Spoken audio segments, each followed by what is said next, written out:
Hey folks, it's Nate, and it's time I got back to the drawing board. Tonight we're looking once again at Hirohiko Araki's Manga in Theory and Practice, and we are on to Chapter 3, Designing Characters.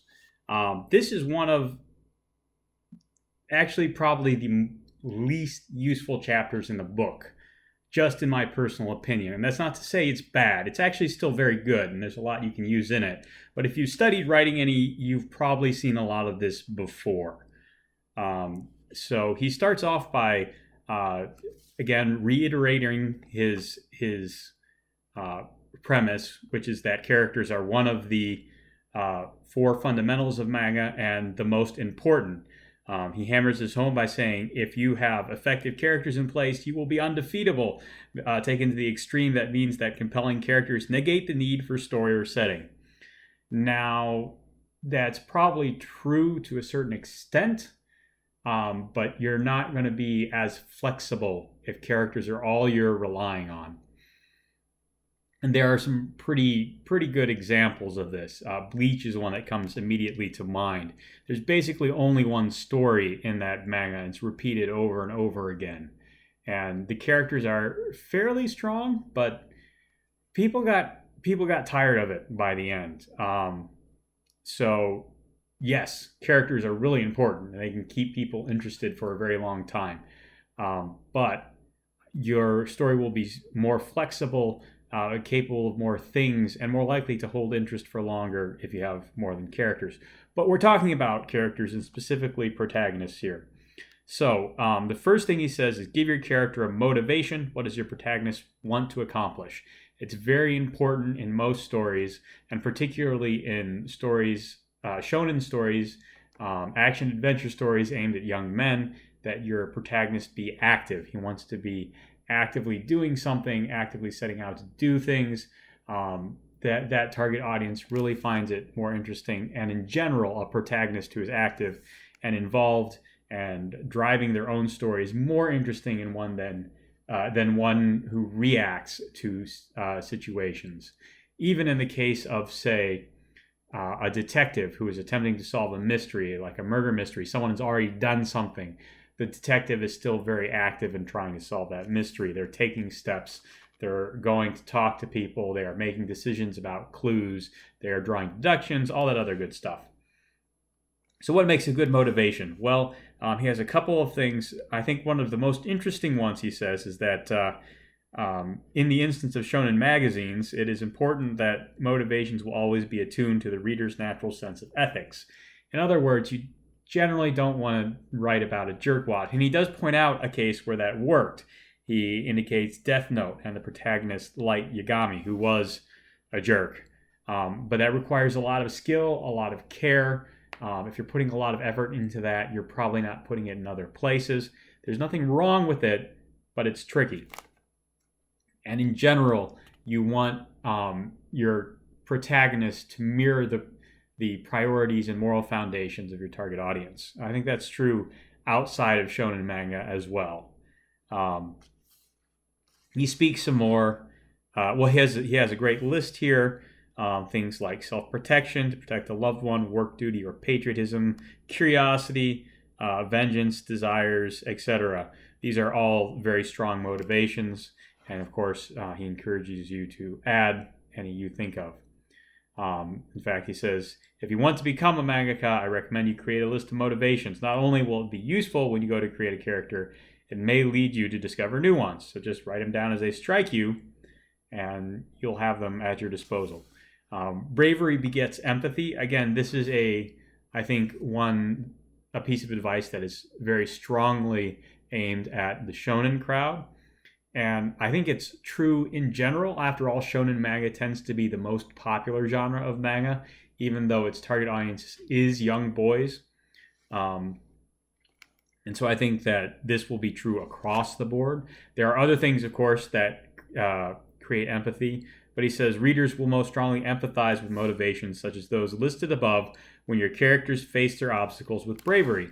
And seeing that kind of courage, although it comes in a lot of different shapes and sizes, I think is one of the things that draws people to a character or to other people.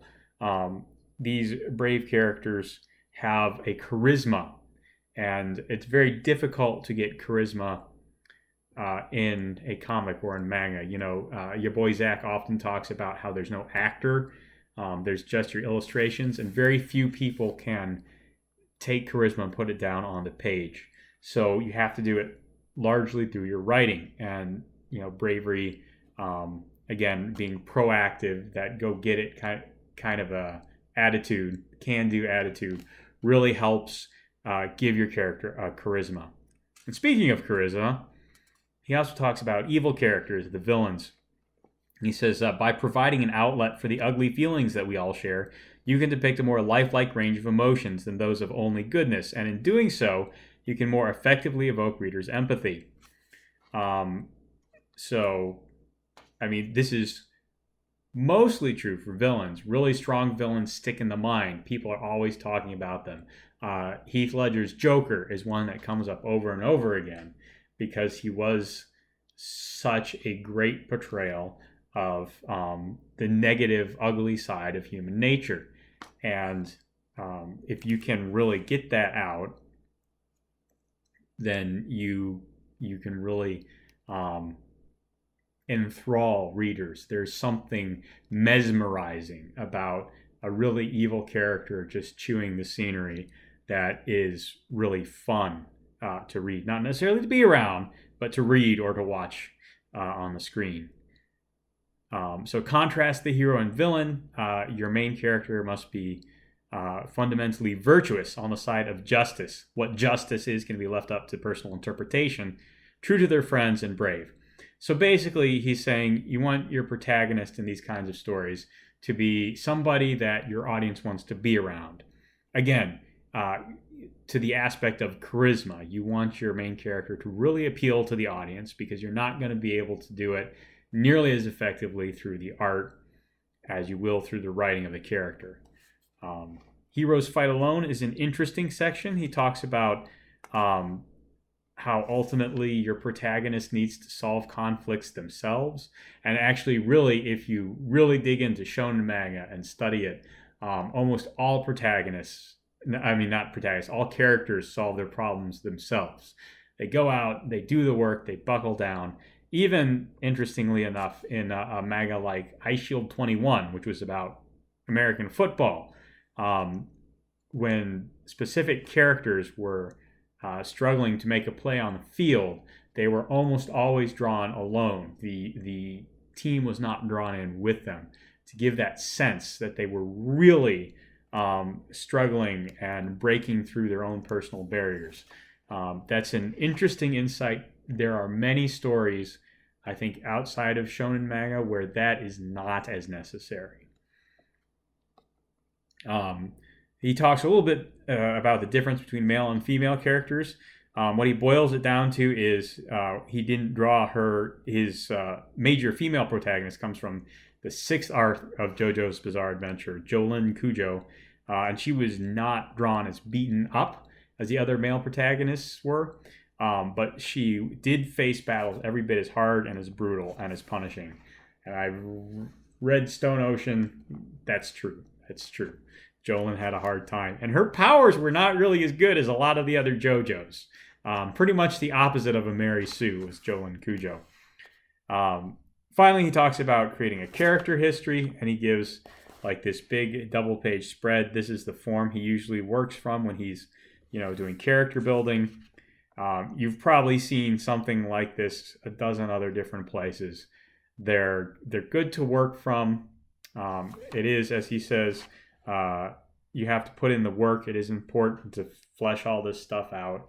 But if you've studied writing any, you've probably seen something like it. You may have your own format already.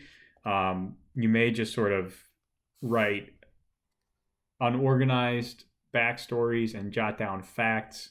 I don't really recommend that. I do recommend having a basic format. Araki's is quite detailed. It includes everything from hair color and eye color and type of voice, which is really interesting because, of course, until very recently, none of these characters have had speaking voices.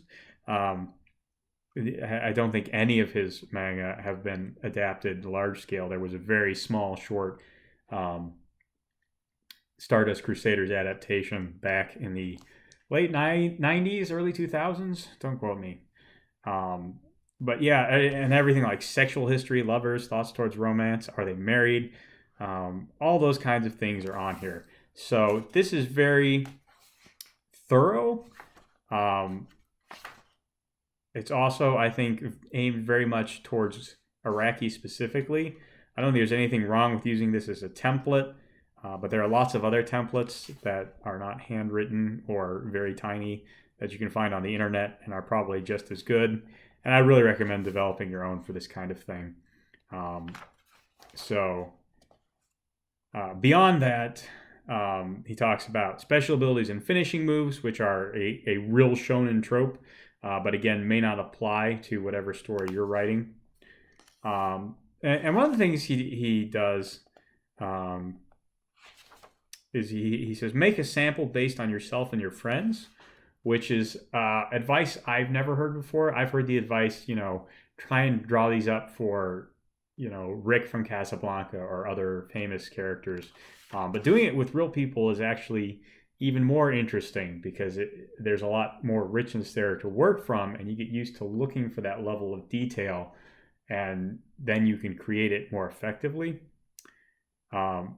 I would not do this without permission, and you probably shouldn't share anything you take down. But it's an interesting concept. It might be an exercise worth doing. How to differentiate your characters. Again, you've probably read dozens of pieces of advice on that. I think his advice for supporting characters is really interesting. He says the principal way to handle supporting characters is to have them overcome their flaws. A lot of shonen protagonists are Gary Stu's or Mary Sue's. They're a lot like Superman. They have almost unlimited capacity, at least for growth, to overcome challenges, and they're always busting through their limits and all this other stuff.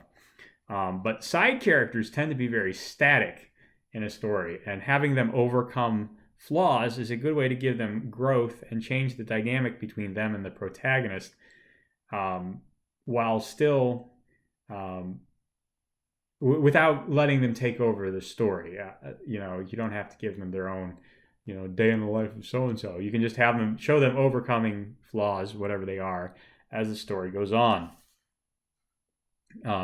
He talks a little bit about Rohan Kishibe from Diamond is Unbreakable, JoJo's fourth arc.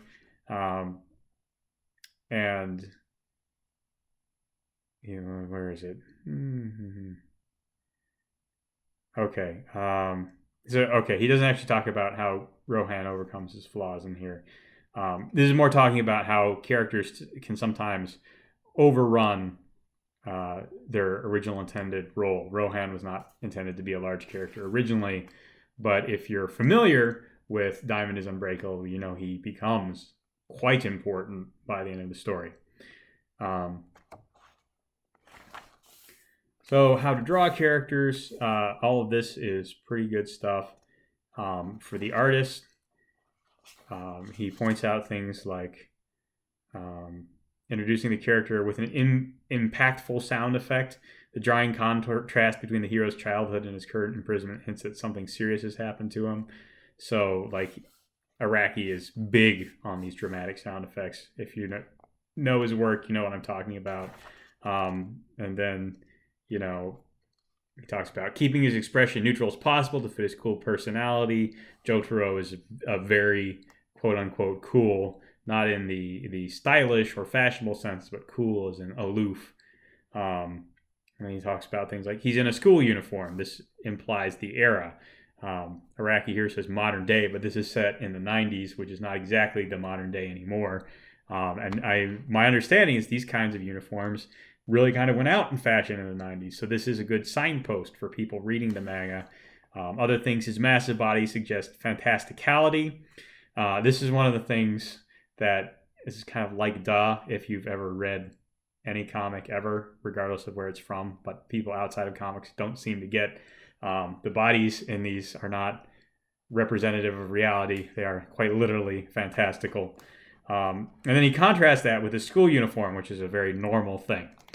So, I thought this was very interesting to see him break down his thoughts as he was, laying out these panels and what he was trying to say about his characters. So, let's see, is there anything else in here? That's really it. He supports his points with a lot of other examples from his own work, and he talks a little bit as well about Sherlock Holmes, who inspired him in one of his early works.